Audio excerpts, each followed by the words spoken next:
Right here are some running backs I really like, given the value in fantasy football rookie only drafts, or just talking dynasty startup. These guys are sleepers. These are deep players that you're getting outside of round 1, in some cases in round 3. But I pinpointed 6 players that I think really have the potential to extremely outperform not only their ADP and rookie only drafts, but outperform people's expectations by a lot. Now, every one of these guys isn't going to blow up. In fact, the odds are extremely against even one of them becoming some kind of elite player. But if on the off chance a running back breaks out of nowhere, I believe it will be from this list right here. We're breaking down my top rookie running back deep sleepers right here. The Fantasy Football Show begins now. This is the Fantasy Football Show with your host, Smitty.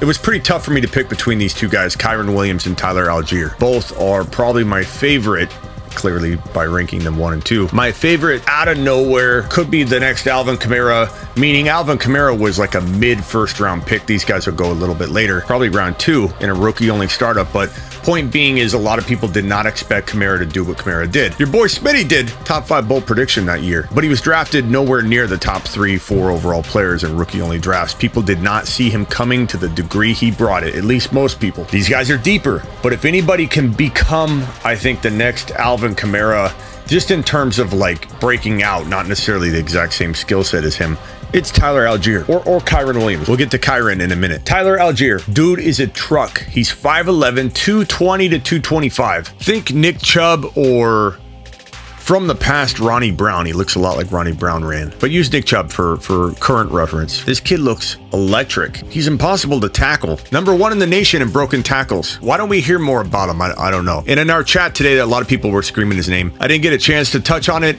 but I thought I'd do a video now talking about these guys because he is the top guy of the deep running back rookie only sleepers. Number 1 in the nation in broken tackles, like I mentioned. Dude's out of BYU, if you didn't know. Look at 2021. 1601 on the ground, 5.8 yards a carry, tied for first in the nation with 23 rushing touchdowns. Dude can do damage through the air, 28 for 199. What's not to like? What's not to like about the Atlanta landing spot? I mean, everybody over here's got competition. Pacheco, I know a lot of you don't like Clyde, but there's a starting running back sitting right in front of him, and the playbook's complex. San Fran, he'll probably start games for sure. That running back room, it lives in the hospital. So Ty Davis-Price gonna start games, but the natural road and climb to the starting job is not gonna be an easy one. Zamir White's got a pretty decent path in my opinion, but I'm not a Josh Jacobs believer, so that's not an easy road to most of you. Tyler Batty, I like this guy a lot. We'll talk about him in a minute. J.K. Dobbins is a crowded running back room. It's a running back by committee. Lamar Jackson vultures touchdowns. Kyron Williams has Akers, Henderson. This guy's got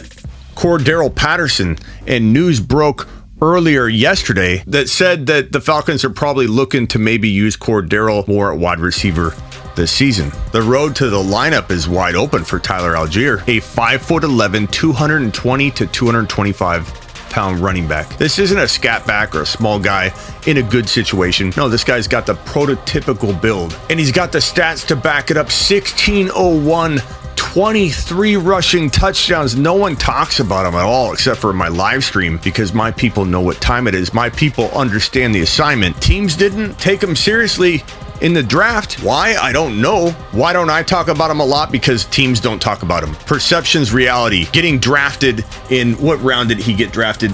Round 5, pick 8. Round 5 means that teams probably are not taking you very seriously, unfortunately. But guess what? Players rise up all the time. The odds are definitely stacked against him. Hence, he's on the deep sleeper running back video, not the main one. He's at the little kids table when it comes to content creation. But unrestricted free agents, they can emerge. 5th round picks can emerge. The most important thing to take away is that there's no competition really other than Cordero Patterson, who can't do it forever. He probably can't do it another year. There's a reason why he hasn't emerged before. I know some will say, well, it's because he wasn't used properly, but him staying healthy is a tall order. Tyler Algiere, monitor him, grab him, reach in round 2, end of round 2. Who cares what people say when they tell you, oh, you're reaching for a rookie in round 2, you're reaching for a rookie in round 3. Let me tell you something loud and clear. After the top 12 picks, talking about 2.1 on, there's no such thing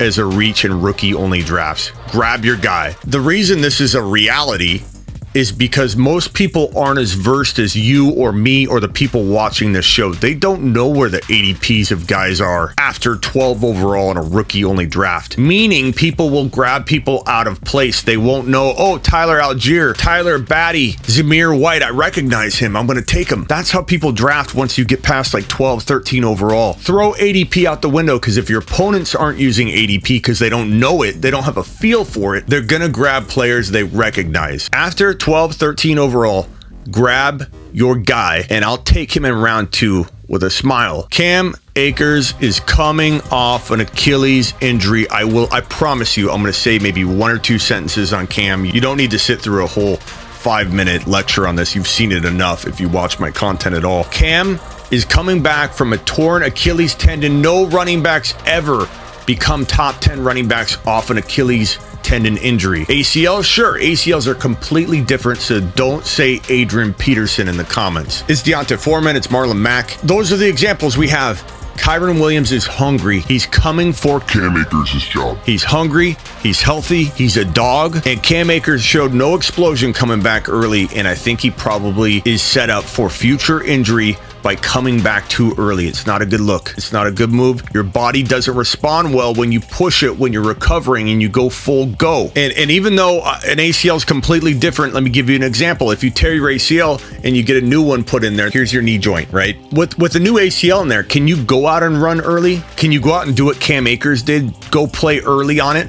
Yeah, you can. Nothing prevents you but logic to not go out there and run. But 1 month recovered, 4 months recovered from an ACL tear, you go out there and you push it, you could pull that ACL right out. And if it doesn't grow into the bone, if it doesn't solidify itself in its new home, very, very different injuries. But I'm trying to emphasize that just because Cam was on the field, just because somebody plays or runs around a month after getting an ACL tear, just because Cam played 5 months, 6 months after tearing his Achilles tendon, doesn't mean that he was okay. Doesn't mean he didn't cause future damage. I'm not banking on Cam Akers. I'm banking on this guy. In redraft, you get him really late. In Dynasty, even rookie-only drafts, you're getting him in the mid-round 2 range, and people laugh at you for it.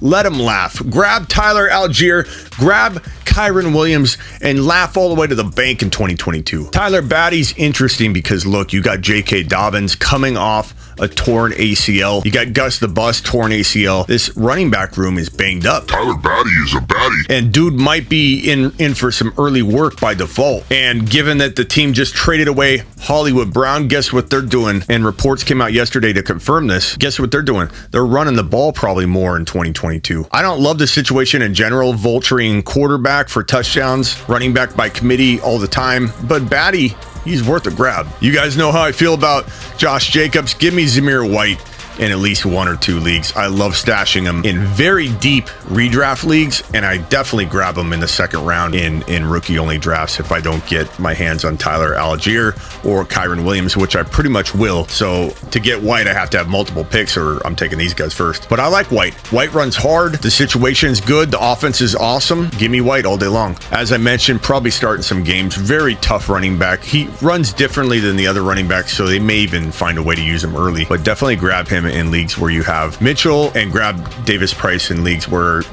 you want to put a player on your bench that probably will start at some point, but it might be downstream. Isaiah Pacheco's interesting. He's a good running back, but mostly this is landing spot. If Clyde falters, this kid could get a shot. He's worth looking at. He's not as intriguing as these other guys, but worth mentioning. I'll do wide receivers next, so get ready for that one. But the running backs, there were quite a few of them. Subscribe if you're new. Tell your grandma about the show, and make sure you get on over to sleeperu.com and learn about the year-round rankings, the bold predictions, the text line. Want bold year-round rankings, trade calculators, and bold predictions? Get on over to sleeperu.com. And also, make sure you get on over to Underdog Fantasy. I'll give you a free 10 to 15 minute phone call if you drop a 10 spot or more. $10 will get you a free 10-minute phone call. Just go to Smitty1. Let me get this stuff out of the way. Smitty1.com. Minimum $10 deposit lands you a free 10 to 15 minute phone call from me. If you go to Underdog without going to the Smitty1.com link and clicking on this exact banner on the left that you see, it says Underdog Fantasy, make sure you enter promo code Smitty when you go to Underdog, or just go to Smitty1.com and click on the banner. I'll give you access to my video courses on sleeperu.com. How to draft, how to trade, how to identify your trading partner, and how to take advantage of a trade. All that stuff. Just tons of videos to go over. Sleeperu.com. Get my text line at sleeperu.com. See you later. This is the Fantasy Football Show with your host, Smitty.